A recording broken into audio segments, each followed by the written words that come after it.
everyone. Today we are going to start Mendel's experiments. In Mendel's experiments, the first law is law of dominance. इन्होंने जो experiment किया है वो mainly P plant के ऊपर किया है और पी प्लांट इसलिए लिया है क्योंकि जो उसका लाइफ स्पैन है वो बहुत शॉर्ट है, कम है और उसके साथ साथ बहुत सारे कैरेक्टरिस्टिक्स हमको पी प्लांट के अंदर या बोल सकते हैं हम मेजर्स जो हैं उसके वो किए हैं।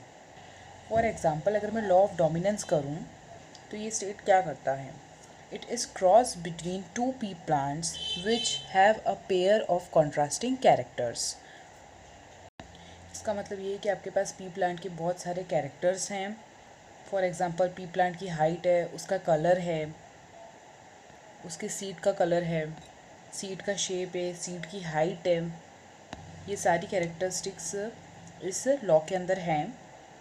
तो लॉ ऑफ डोमिनेंस में मेंडल ने क्या करा, उन्होंने सिर्फ एक पेयर ऑफ कॉन्ट्रास्टिंग कैरेक्टर लिया है।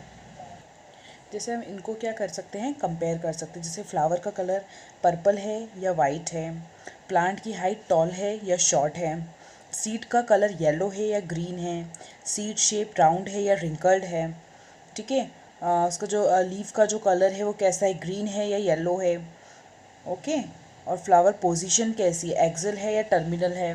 तो इस तरीके से हम क्या कर सकते हैं, इस तरीके से हम कंपेयर करते हैं। चलिए अब देख लेते हैं हम लॉ ऑफ डोमिनेंस किया कैसे है। सबसे पहले दो पी प्लांट के बीच में क्रॉस करवाया और one pair of contrasting character लिया। वो कौन सा लिया कि टॉलनेस का, पी प्लांट की टॉलनेस का, कि पी प्लांट है वो टॉल है या फिर वो ड्वार्फ। ड्वार्फ का मतलब होता है शॉर्ट, ठीक है। तो यहाँ मैंने क्या लिया, टॉल और ड्वार्फ, ठीक है। और ये जो है आपका वो क्या है, फेनोटाइप है। फेनोटाइप क्या होता है, physical appearance of an organism. उसके बाद अगर मैं बात करूँ तो हमने टॉल को रिप्रेजेंट करा कैपिटल टी से और ड्वार्फ को हमने रिप्रेजेंट करा स्मॉल टी से। तो ये आपका क्या हो गया, जीनोटाइप, ठीक है। अगर मैं हाइट के बारे में बात करूँ, जो टॉल वाला है वो डोमिनेंट है और जो शॉर्ट है वो रेसेसिव एलीली है, ठीक है। याद रखना, जो टॉल है वो डोमिनेंट एलीली है और जो ड्वार्फ है वो रेसेसिव एलीली है। फिर आपने क्या करा, इसमें से आपने एक जीन लिया और इसमें से आपने एक जीन लिया, फिर उनको क्या करवा दिया, आपने क्रॉस करा दिया, ठीक है। तो ये आपकी कौन सी हो गई, आपकी फर्स्ट जनरेशन हो गई है। और ये वाली जो जनरेशन थी वो हमारी पेरेंट जनरेशन थी, इसलिए हम इसको क्या बोलेंगे, P1 जनरेशन। अब हमने जब इन दोनों का क्रॉस करवाया तो हमको क्या मिला, ये, ठीक है। अब क्योंकि इसमें जो कैपिटल टी है वो डोमिनेंट एलीली है और मेनली ये किसको रिप्रेजेंट कर रहा है, ये टॉल को रिप्रेजेंट कर रहा है। तो यहाँ पर हमारे जितने भी प्लांट होंगे वो कैसे होंगे, टॉल होंगे। क्यों, क्योंकि आपका जो फर्स्ट है वो डोमिनेंट एलीली है और वो टॉल को रिप्रेजेंट कर रहा है। अब हमको क्या करवाना है, सेल्फिंग करवानी है। अब सेल्फिंग में हमारे पास क्या है, हमारे पास में सिर्फ ये है, ठीक है।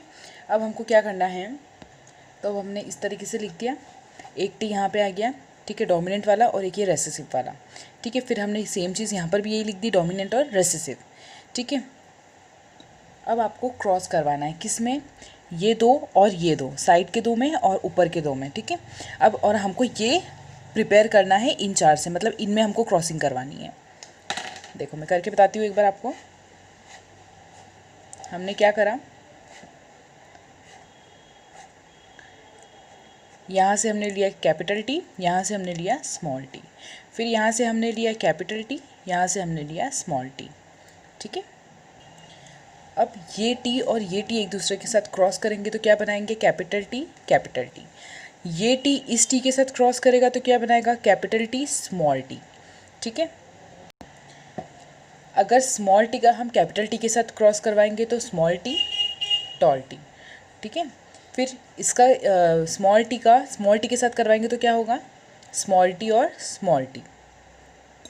अब हमें इसमें पता करना है, तो देखो यहाँ पर क्या है, कैपिटल टी, तो ये आपका क्या हो गया, टॉल हो गया, ठीक है। यहाँ पर भी कैपिटल टी है और स्मॉल टी है, तो यहाँ ये भी क्या हो जाएगा, आपका टॉल हो जाएगा। ऐसा क्यों, क्योंकि हमारा जो कैपिटल टी है वो डोमिनेंट एलीली है, ठीक है।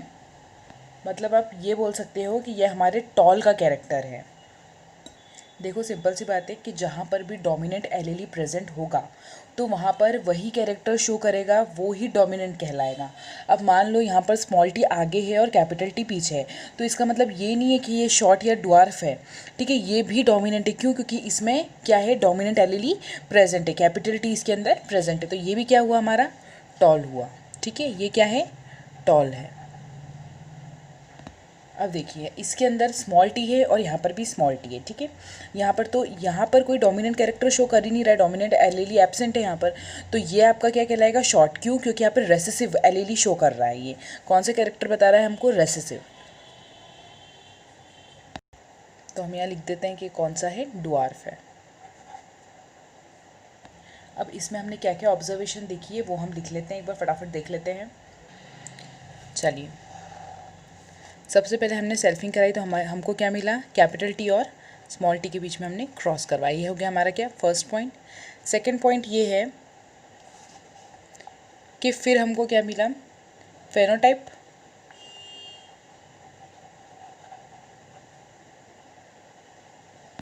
मतलब आप बोल सकते हो कि फिजिकल अपीयरेंस क्या थी। ठीक है, तो कैसे पता करेंगे हम, टॉल टॉल टॉल। टॉल कितनी बार आया, 3 टाइम्स आया, तो आपका जो फिनोटाइपिक रेशो है वो क्या होगा, ठीक है, 3 बार है हमारा टॉल और 1 बार है हमारा ड्वार्फ, तो 3:1। अगर एग्ज़ाम में ये क्वेश्चन आएगा तो आपको इनका जो ऑब्जर्वेशन है वो देना पड़ेगा कि पेरेंट जनरेशन में क्या था, F1 जनरेशन में क्या था, और उसके बाद क्रॉस करने के बाद फिनोटाइपिक रेशो क्या आया। ठीक है, उसके बाद अब हम देखते हैं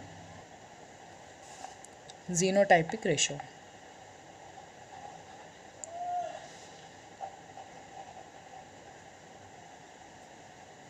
थोड़ा आई होप समझ में आ रहा होगा, दिख रहा है ना आपको। यहाँ पर देखो आप, यहाँ पे आपको दिख जाएगा जीनोटाइपिक रेशो। ठीक है, देखो अब आपको यहाँ पर सिर्फ कैपिटल टी कहाँ पे दिख रहा है, एक ही बार दिख रहा है। ठीक है, कैपिटल टी, तो हम क्या बोलेंगे इसको 1।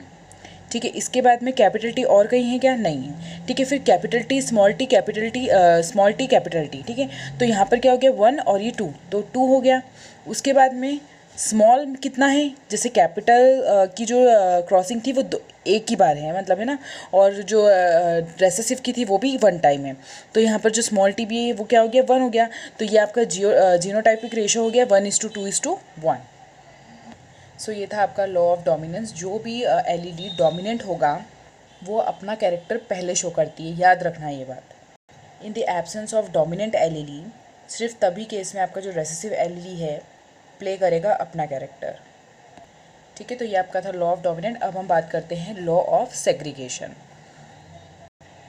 अब इन्होंने क्या स्टेटमेंट दिया, when the 2 LED contrasting characters are brought together in a hybrid form, then they do not mix or contaminate, but they can segregate or separate from each other during the gamete formation. That means कि जो हमने first law पढ़ा था उसमें हमने जब selfing करवाई थी तो ये एक साथ तो है लेकिन ये मिक्स नहीं होते हैं, ये कंटामिनेट नहीं होते हैं, या ये बोल सकते हो कि ये डाइल्यूट नहीं होते हैं। अगर आप इनकी सेल्फिंग करोगे तो आपके पास में ये आएगा। ठीक है, और इसके बाद भी जब आप इसको सेपरेट करोगे तो यहाँ से कैपिटल टी अलग निकल जाएगा, ठीक है, स्मॉल टी अलग निकल जाएगा, और यहाँ पर भी कैपिटल टी और स्मॉल टी अलग निकल जाएगा। मीन्स ये अपने जीन को अलग कर देगा, मतलब ये सेग्रीगेट हो सकता है। ये इस स्टेप के बाद भी डाइल्यूट नहीं होते हैं, मिक्स नहीं होते हैं। तो ये था आपका लॉ ऑफ सेग्रीगेशन, जिसको प्योरिटी ऑफ गैमेट्स भी बोला जाता है। क्यों? क्योंकि जो गैमेट्स है वो अलग भी हो सकते हैं और साथ में रहकर भी काम कर सकते हैं, मतलब कि वो अपना कैरेक्टर जो है वो अलग अलग डिस्प्ले कर सकते हैं। अगर आप उनको साथ में भी कर दोगे तो उसके बाद आप उसको सेपरेट भी कर सकते हो। So this is all about the law of segregation.